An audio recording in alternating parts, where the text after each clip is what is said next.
প্রধানমন্ত্রী শেখ হাসিনা বলেছেন, সারা দেশের সমবায় ছড়িয়ে দিতে হবে। সারা দেশের মানুষকে নিয়ে যৌথভাবে খাদ্য নিশ্চয়তা, আর্থসামাজিক উন্নয়ন নিশ্চিত করাই সরকারের লক্ষ্য।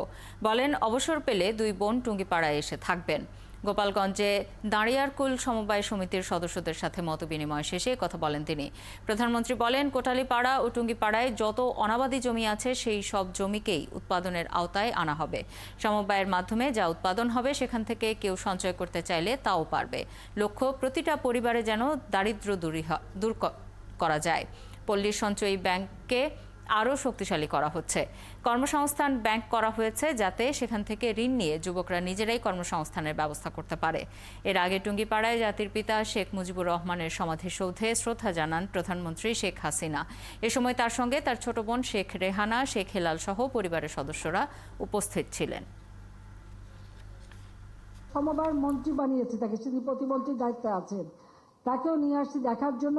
এই কারণে যে আমাদের এটা দেখে বাংলাদেশের প্রতি অঞ্চলে সে ঘুরবে, যাবে, দেখবে।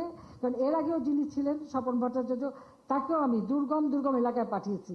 আমরা চাই সারা বাংলাদেশে এভাবে মানুষকে নিয়ে যৌথভাবে উৎপাদন বৃদ্ধি করা, মানুষের খাদ্য নিশ্চয়তা, ক্ষুদ্র সঞ্চয়ের মাধ্যমে মানুষের আর্থসামাজিক উন্নতি করা এবং জীবন মান উন্নত করা, সেটাই আমরা করতে চাই। যেটা জাতির পিতার স্বপ্ন ছিল দেশের মানুষকে নিয়ে, সেটাই আমার দায়িত্ব, সেটা আমার করা।